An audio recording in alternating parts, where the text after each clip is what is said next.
kematian Yesus dalam Injil. Peristiwa itu merupakan kisah yang meninggalkan kesan mengerikan. Matius 27 mencatat peristiwa penyaliban Yesus sebagai bagian dari rencana keselamatan Allah. Yesus mengorbankan dirinya untuk menebus dosa umat manusia. Bapak, Ibu, dan Saudara, kalau kita memperhatikan ayat-ayat sebelumnya sampai kepada Yesus mati, terjadi beberapa peristiwa penting. Yesus telah diadili di depan Kayafas, dituduh mengaku sebagai raja Yahudi, dan Yesus dihukum mati.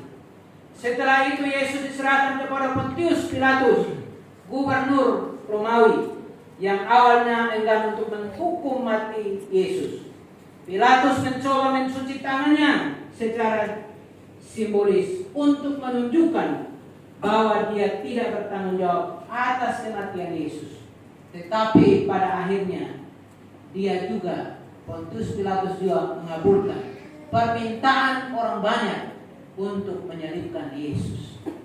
Dengan latar belakang ini, kita melihat bahwa di dalam pasal 27 Injil Matius melanjutkan cerita tentang penyaliban dan kematian Yesus yang merupakan titik puncak pelayanannya di dunia ini. Bapak, Ibu, dan Saudara, untuk itu mari kita melihat yang pertama, apa peristiwa yang terjadi atau peristiwa apa yang terjadi dialami dan dilalui oleh Yesus saat sebelum dan saat kematiannya. Peristiwa-peristiwa apa yang tercatat? Yang pertama, terjadi kegelapan. Ayat 45. Langit menjadi gelap selama 3 jam. Dalam bacaan kita mulai dari jam 12 siang sampai kepada jam 3 sore. Sebagai tanda kegelapan dosa, dunia ditimpakan atas diri Yesus. Kegelapan itu pun tanda bahwa Yesus sementara waktu harus mengalami keterpisahan dari Bapa yang tidak pernah terjadi selama ini.